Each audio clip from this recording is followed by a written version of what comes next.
Oke guys, masih bersama Jabek. Kembali lagi kita akan mengupdate informasi terbaru di mana untuk hak angket sampai sekarang itu masih ditunggu oleh masyarakat Indonesia, di mana itu di depan gedung DPR RI, di mana banyak sekali massa yang menunggu hasil bagaimana dari rapat paripurna anggota Dewan Perwakilan Rakyat Republik Indonesia. Nah, di sini kita punya beberapa cuplikan di mana ini udah benar sekali keinginan para masyarakat untuk hak angket itu seolah-olah itu Jokowi lah yang menjadi penyebab utamanya. Oke, di sini kita akan langsung saja simak beberapa cuplikan dari perkembangan terbaru dari masalah hak angket. Kita langsung saja cek di video yang satu ini.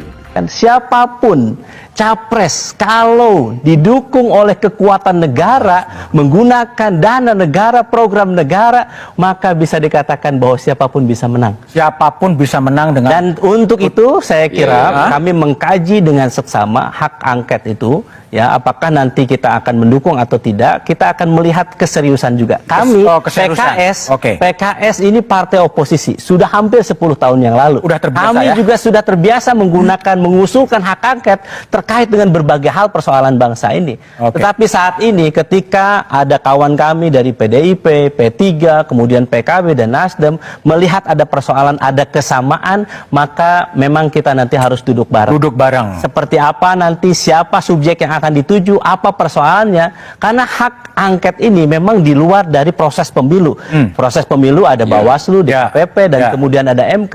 Tetapi memang proses ini memang di luar dugaan, karena memang pemilunya juga di luar biasa, istimewa bagi kita. Kenapa? Tadi karena politisasi bansosnya yang sangat luar biasa. Makanya nanti kita harus duduk bareng. Kemudian nanti memang kalau hak angket itu bisa digulirkan, maka kita bisa memanggil Menteri Keuangan, Menteri Sosial, dan kemudian berbagai pihak, apakah ini sudah benar atau tidak.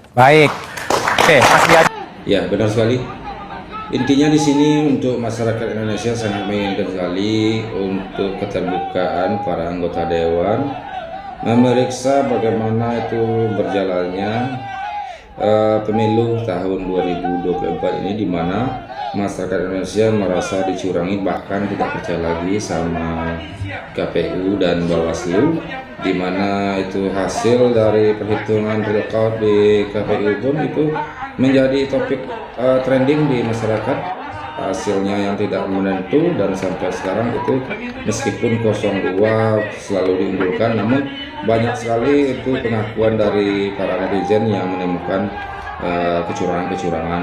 Itulah yang menjadi keinginan dari masyarakat Indonesia untuk menuntut hak angket. Namun di sebaliknya itu untuk pendukung 02 itu banyak juga yang menolak tentang hak angket. Nanti saja kita akan simak terus perkembangannya dari hasil rapat paripurna yang digelar di gedung DPR RI Pusat.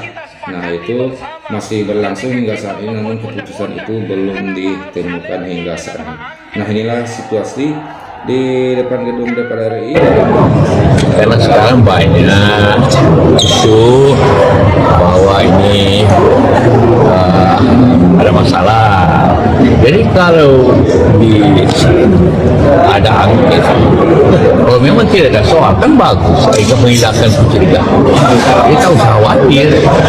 Bagi yang menuntut, kalau hasilnya bagaimana, itu kan juga baik. Jadi tak usah kita tidak apa-apa. Kalau memang tidak ada apa-apa, ya jalan aja, jangan khawatir. Ya kan? Jadi kalau memang tidak apa-apa, hanya menjadi klarifikasi.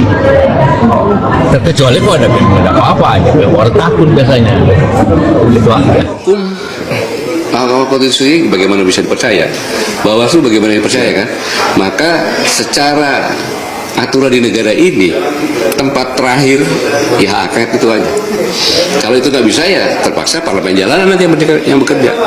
Kan sayang kalau pakai parlemen jalanan, bisa terjadi kacauan dan sebagainya. Tapi kalau hak angket ini berjalan, ini kan kita lihat saja nanti, kan gitu. Jadi kebenaran mana yang benar-benar terjadi gitu. Hak angket itu nanti akan didahului dengan seperti penyidikan dan penyelidikan, kayak gitu. Dari situ nanti akan bisa ketahuan contohnya dalam gunakan Undang-Undang Keuangan Negara, karena dalam APBN 2024 nggak ada itu kan, tapi dipaksakan ada sehingga mengambil dari kementerian-kementerian. Itu kan nanti kontraknya siapa yang mengontrak beras, kemudian datanya dari mana, tidak melibatkan Menteri Sosial, itu bisa diurai satu persatu nanti oleh di hak angket gitu semuanya. Dari itu nanti bisa sebelum maju kepada pansus kita sudah siap semuanya. Pemilu adalah perwujudan kedaulatan rakyat dan oleh karenanya tidak ada satupun kekuatan di negeri ini yang boleh merebut apalagi menghancurkan. Karena ini terkait dengan daulat rakyat, maka pemilu haruslah berdasarkan pada prinsip kejujuran, keadilan, tanggung jawab, dan etika yang tinggi. Tidak ada boleh satupun pihak-pihak yang mencoba memobilisasi sumber daya negara untuk memenangkan salah satu pihak, walaupun mungkin itu ada hubungan dengan anak, saudara, kerabat, atau relasi kuasa yang lain. Pemilu tidak bisa dipandang hanya dalam konteks hasil. Lebih dari itu, konteks proses harus juga menjadi cerminan kita semua untuk melihat apakah pemilu telah dilangsungkan secara jujur dan adil. Jika prosesnya penuh dengan intimidasi, apalagi dugaan kecurangan, pelanggaran etika, atau politisasi bansos, intervensi kekuasaan, maka tidak bisa dianggap serta-merta pemilu selesai saat pemilu telah berakhir jadwalnya. Saya adalah salah satu pelaku sejarah gerakan reformasi 98.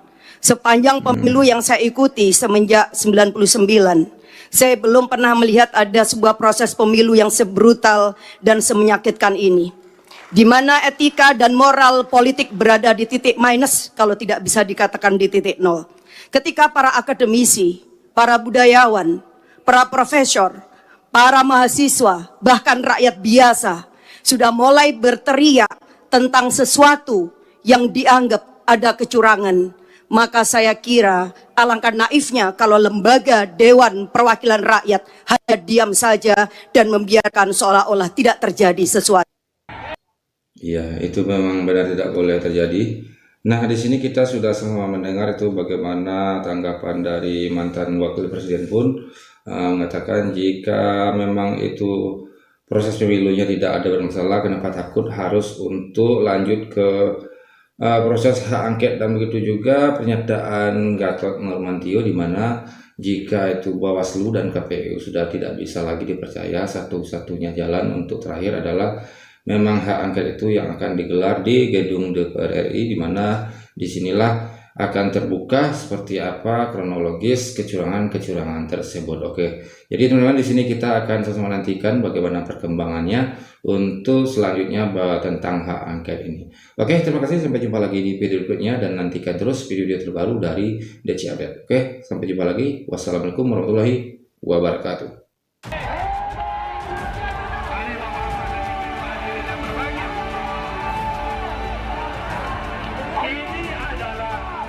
Konstitusi, politisi lain, partai politik lain yang tidak setuju, jangan tidak setuju, tidak mengakui hak angket ini, karena hak angket ini adalah konstitusional. Hak angket ini kita sepakati bersama ketika kita membuat undang-undang.